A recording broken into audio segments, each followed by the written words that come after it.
Te agradecemos, Señor, en Cristo, Señor, por ah, tu bondad, Señor, por ser ah, un Dios de abundancia, Señor, que nos has colmado de bendiciones, Señor.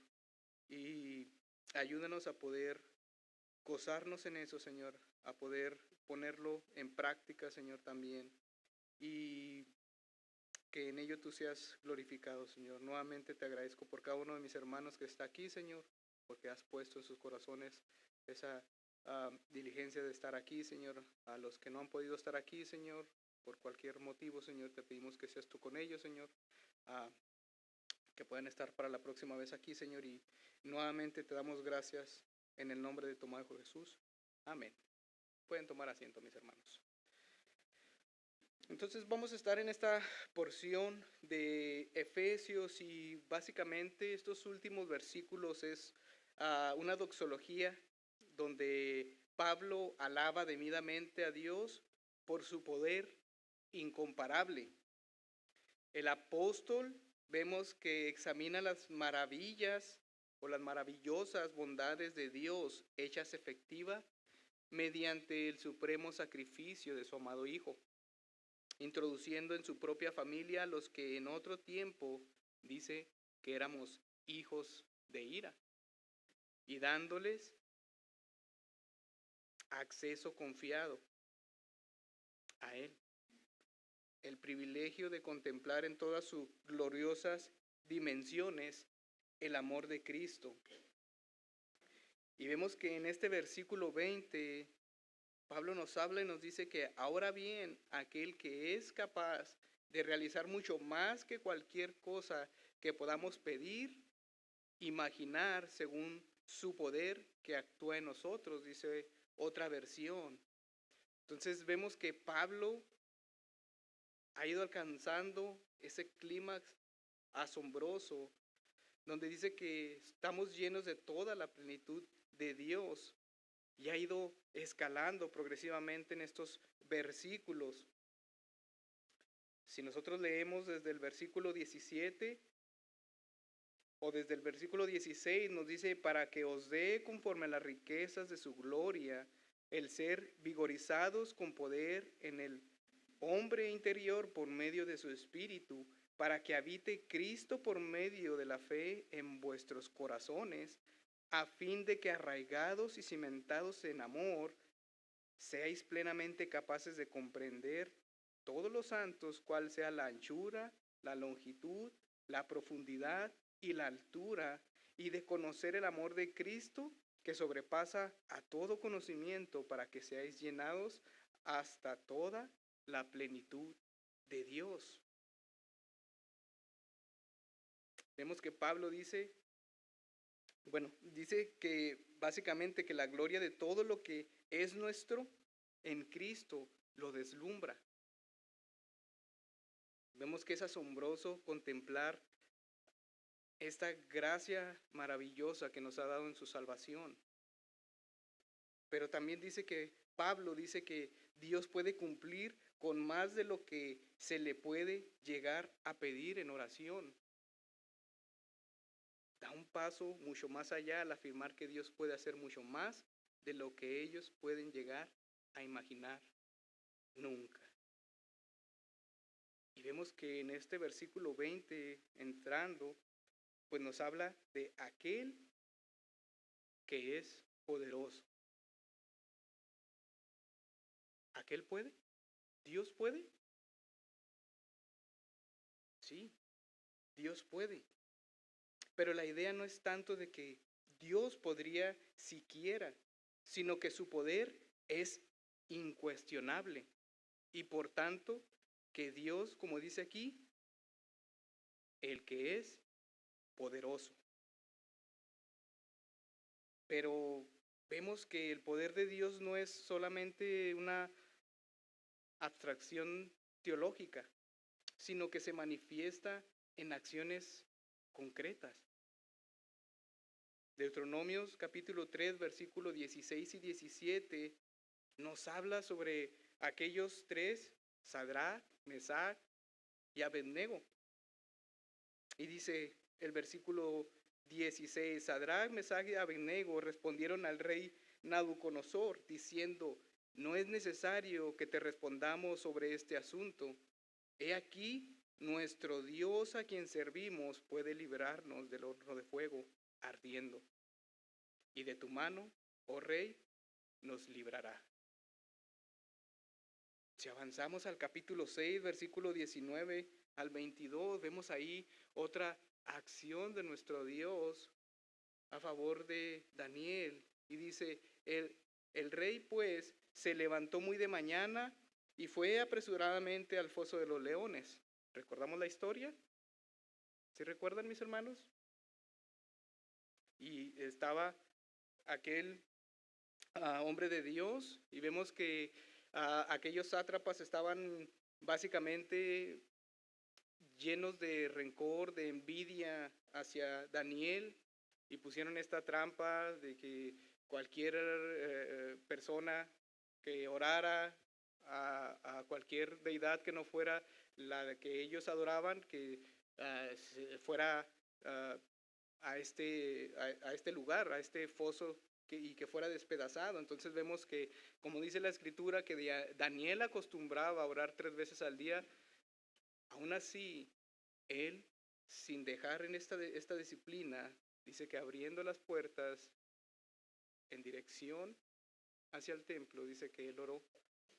Entonces estos sátrapas fueron y contaron al rey y hicieron cumplir el edicto que había firmado el rey. Y dice que después de que echaron a Daniel ahí al foso, dice que el rey pues se levantó muy de mañana y apresuradamente al foso de los leones, y acercándose al foso llamó a voces a Daniel con voz triste y le dijo: Daniel, siervo del Dios viviente, el Dios tuyo, a quien tú continuamente sirves, ¿te ha podido librar de los leones?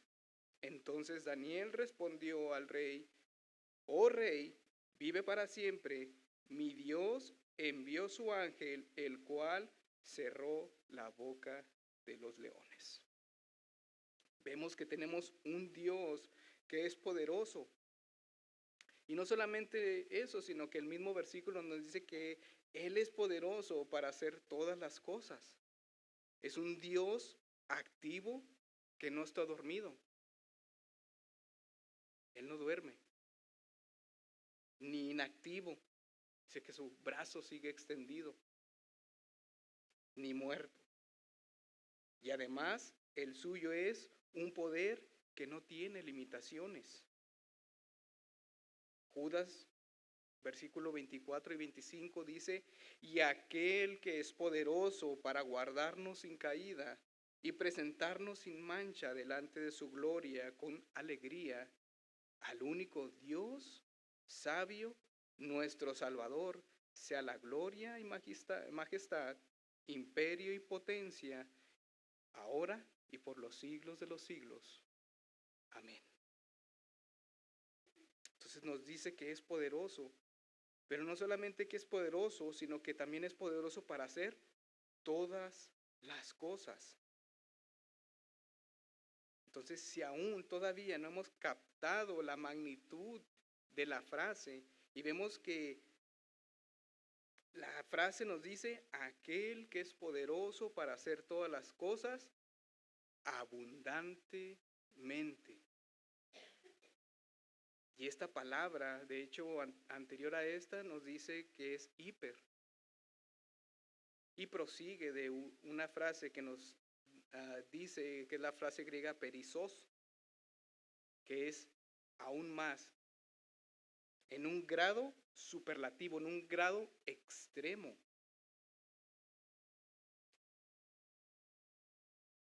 Pero abundantemente, ¿en comparación a qué?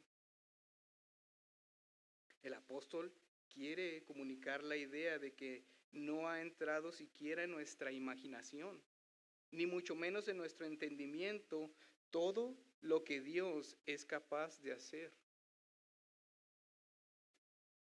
Primera de Corintios capítulo 2, versículo 9 dice: antes bien, como está escrito, cosas que ojo no vio, ni oído oyó, ni han subido en corazón de hombre, son las que Dios ha preparado para los que le aman.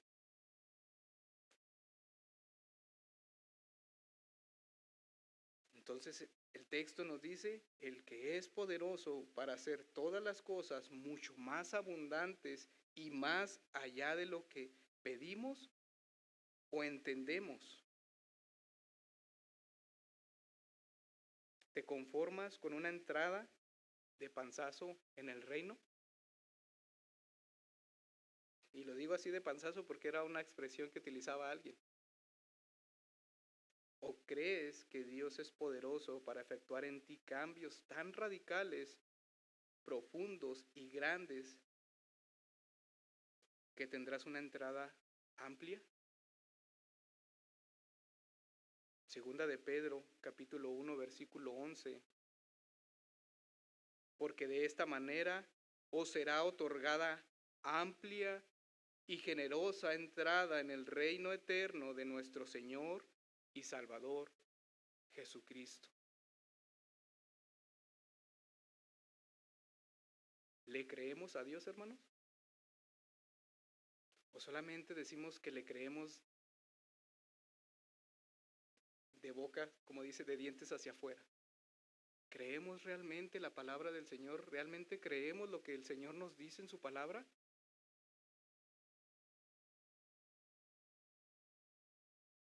¿O nos dejamos guiar por nuestros sentimientos? Cuando estamos deprimidos, entonces, ay, Señor, es que, ¿por qué me abandonaste, Señor? Y yo entiendo que hay días en cuales estamos abatidos, pero realmente creemos en la Escritura, realmente cuando estamos en esos momentos, ¿recordamos la Escritura, lo que el Señor ha prometido?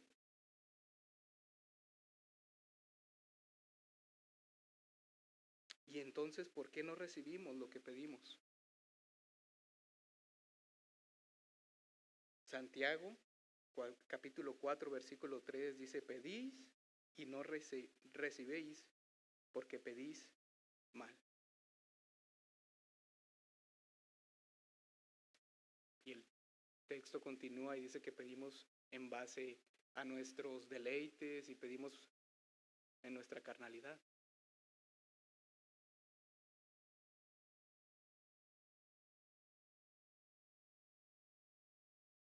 Yo me ponía, y voy a utilizar la frase de mi hermano Naúl, no me voy a meter en problemas, pero revisando lo que veíamos de esta cuestión de Annie Armstrong y lo que decía de estos personajes de Puerto Rico, ¿cuál es el deseo de nuestros corazones? El texto venía y decía, su nueva iglesia es pequeña, pero su visión es grande, dice. Cuando Óscar Ortiz inició la Iglesia Bautista Esperanza Eterna en Río Grande, Puerto Rico, sabía que una sola no bastaría. Y explica, aquí hay 46,000 personas y casi nada de proclamación del Evangelio.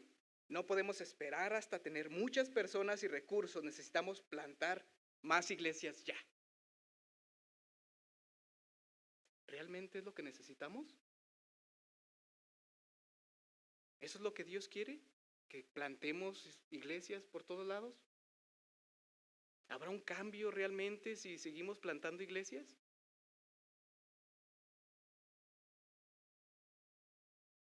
¿O es algo, unas cuestiones de mercadotecnia o porque no entiendo? En Midland y de esas, ¿cuántas iglesias hay?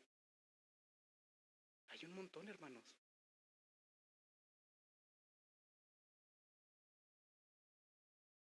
¿Y hay algo que haga la diferencia en Midland y Odessa? Estuve viendo la situación en estos lugares y hay un montón de iglesias. ¿Para qué quieren más iglesias? El texto dice, o sea, todavía no estamos llenos, pero no necesitamos esperarnos, necesitamos ya apresuradamente plantar iglesias ya. ¿Para qué? ¿No será mejor preparar personas, preparar a los mismos hermanos, conformarnos a Cristo, orar al Señor y ver cuál es la voluntad? muchas de las veces queremos las cosas así. No, ya, ya. Por fe, aquí y esto y el otro. Como si fuéramos más sabios que el Señor. Como si no pudiéramos esperar por la voluntad del Señor. George Mueller, este personaje que hace tiempo les contaba que tenía un ministerio de huérfanos, y dice que cada vez llegaban más huérfanos a este lugar. Y él dijo: Señor, tú has prometido que tú eres, que los huérfanos son tus hijos, así que tú los vas a sustentar. Y aquella persona no era como tipo estas cosas, estar pidiendo dinero. Él solamente oraba, solamente oraba. Y en una ocasión dice que no tenían, andaban todos alarmados porque ya no había alimentos para los niños y esto y el otro, y avisaron a Müller y le dijeron: oye, no hay nada para comer. Dijo: ok, espere. Fue arriba, oró: Señor, tú sabes que hay necesidad, tus hijos tienen hambre, amén. Y en cuanto terminó su oración, dice que tocó la puerta, abrieron: oye, mira, ¿sabes qué? Este pan fue para el rey, pero la calidad del rey dice que no pasó, y por eso venimos y te traemos este pan. Se apresuró, fue a hacer, simplemente oró y esperó la voluntad del Señor. Había muchos niños. Era bueno pensar a lo mejor que necesitaban más institutos y más cosas y expandirse y estas cosas. Y él solamente esperó la voluntad del Señor. Y el Señor lo bendijo. Pero como digo, a veces actuamos en nuestras carnalidades, en nuestros pensamientos, y pensamos que somos mejores que el Señor. Y es donde digo: ¿realmente creemos lo que el Señor nos promete? Conocemos algunas personas de Guadalajara que empezaron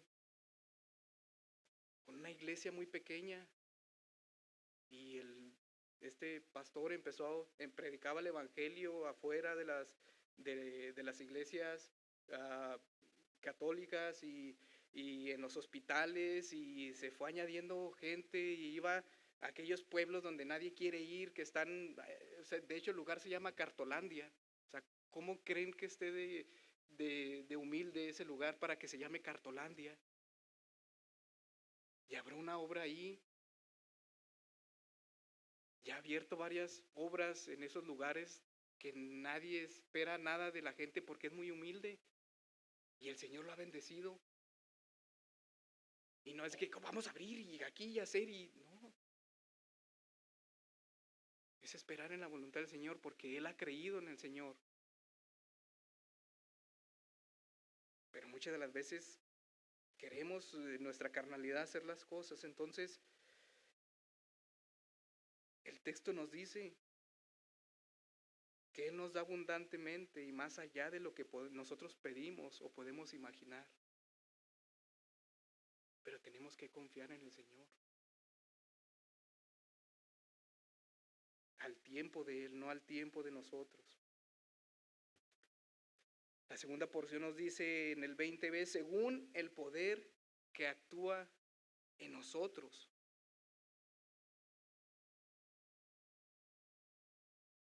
Y como veíamos desde el versículo 18, alumbrando los ojos de vuestro entendimiento, Efesios, de hecho, Efesios capítulo 1, versículo 18 al 21 nos dice: alumbrando los ojos de vuestro entendimiento, para que sepáis cuál es la esperanza a que Él os ha llamado, y cuáles las riquezas de la gloria de su herencia en los santos, y cuál la supereminente grandeza de su poder para con nosotros los que creemos, según la operación del poder de su fuerza, la cual operó en Cristo, resucitándole de los muertos y sentándole a su diestra en los lugares celestiales.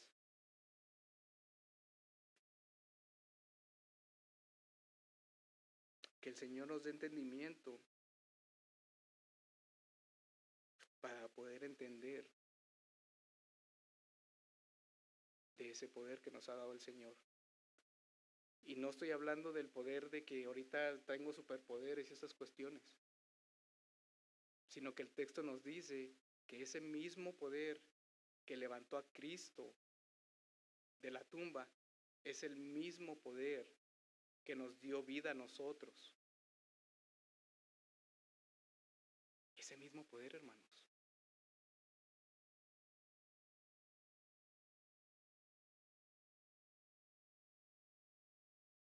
No necesitamos orar por el poder para evangelizar y dar testimonio de Cristo a otros. Los creyentes ya cuentan con ese poder. El evangelio mismo es el poder de Dios, dice la Escritura, para salvación a todo aquel que cree. Romanos capítulo 1, versículo 16. En Tesalonicenses también Pablo nos recuerda que nuestro evangelio no llegó a vosotros en palabras, sino también en poder, en el Espíritu Santo y en plena certidumbre, dice Primera de Tesalonicenses 1:5. No necesitamos pedir a Dios poder para soportar el sufrimiento. Pablo nos dice, y vemos que también en las aflicciones que Él los acompañó, y en 2 de Corintios 4:7 dice, pero tenemos este tesoro en vasos de barro, para que la excelencia del poder sea de Dios y no de nosotros. Tampoco necesitamos orar pidiendo de poder para hacer la voluntad de Dios, porque Dios es el que en vosotros produce así el querer como el hacer por su buena voluntad. Filipenses 2:13. Vemos que Pablo logró realizar su obra para el Señor mediante la fortaleza suministrada por el Señor, luchando según la potencia de Él, la cual actúa poderosamente en mí, dijo Pablo en Colosenses 1:29.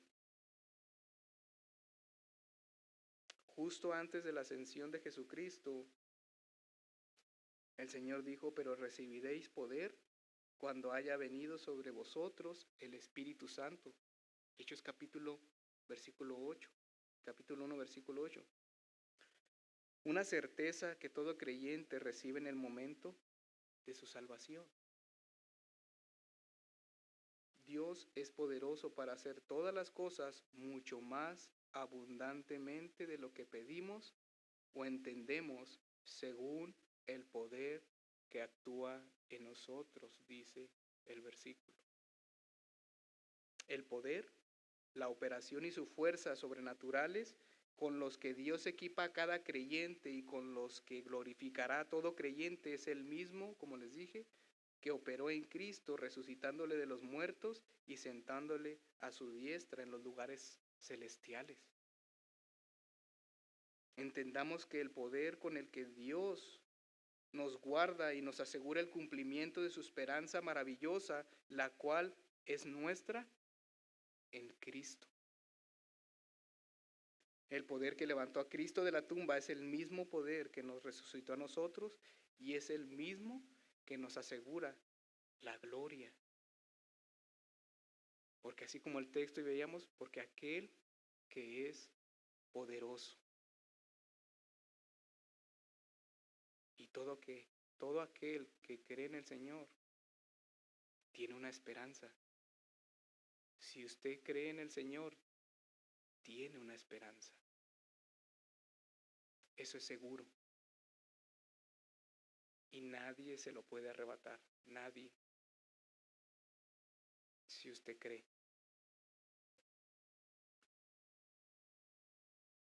En algunos momentos, como dije, nos sentimos tentados a dudar y a preguntarnos si Dios puede hacer cierta cosa por nosotros o por medio de nosotros o de llevarnos finalmente a la gloria a su presencia. Pero cuando miramos lo que operó en Cristo, lo que logró en su fidelidad y también lo que nos asegura en el sentido de que con la misma fidelidad llevará a cabo su obra a nuestro favor, como dice el texto, por medio de la supereminente grandeza de su poder para con nosotros, los que creemos, ¿qué argumentos nos quedan para durar? A la luz de tal certeza garantizada. ¿Cómo un cristiano puede sentirse inseguro abandonado o carente de poder.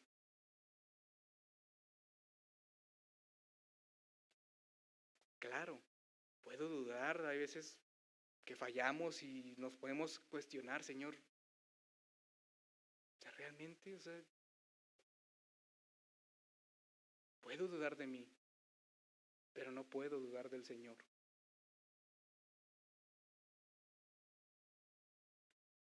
El mismo poder divino y sin límites que operó en Cristo, resucitándole de los muertos, nos levantará también de los muertos. Y el mismo poder con que operó en él sentándole a su diestra en los lugares celestiales es el poder con el cual nos llevará a estar con él.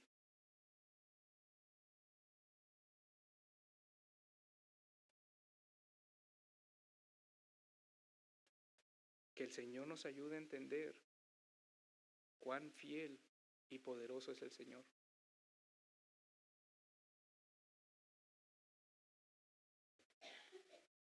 El versículo 21 nos dice, a Él sea la gloria en la iglesia en Cristo Jesús por todas las edades, por los siglos de los siglos. Amén.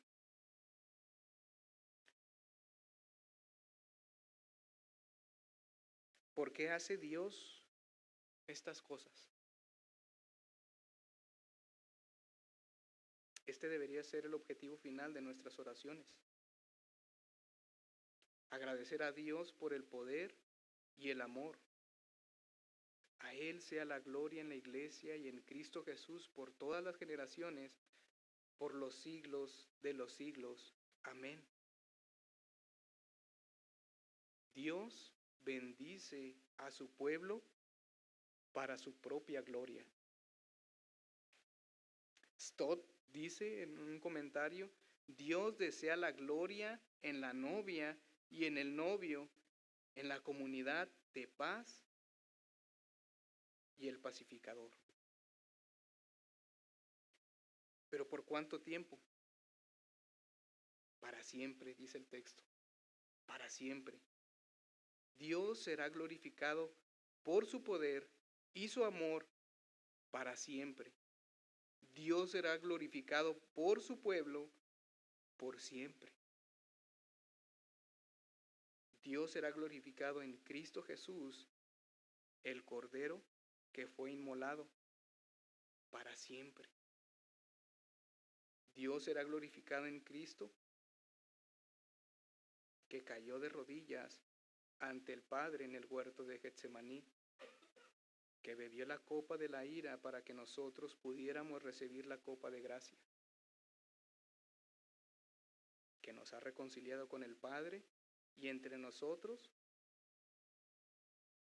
y que ahora habita en nuestros corazones mediante la fe por medio del Espíritu. A Dios sea la gloria por siempre. Señor, te damos gracias, Señor. Te damos gracias porque nos has permitido, Señor, escudriñar tu escritura, Señor. Te damos gracias, Señor, porque a través, Señor, de tu Hijo Jesucristo, Señor, a través de su sacrificio, Señor, expiatorio, Señor, nos has dado entrada, Señor, nos has dado acceso, Señor, a ti. Te damos gracias, Señor, porque eres un Dios de amor, Señor. Porque como dije antes, Señor, nos colmas de bendiciones, Señor, a pesar de que nosotros no las merecemos. Ayúdanos a entender, Señor, que tú nos has equipado, Señor, nos has dado esas fuerzas, esa fortaleza para poder caminar, Señor, como a ti te agrada.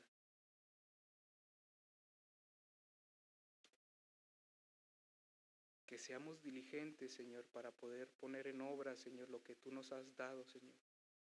Que podemos caminar en conformidad a Cristo, Señor, cada día de nuestras vidas. Que nuestras vidas reflejen a Cristo y que por ellas tú puedas llevar gloria, Señor. Te damos gracias en el nombre de tu amado Hijo Jesús. Amén. hemos terminado, hermanos. Estamos despedidos y que Dios les bendiga a cada uno.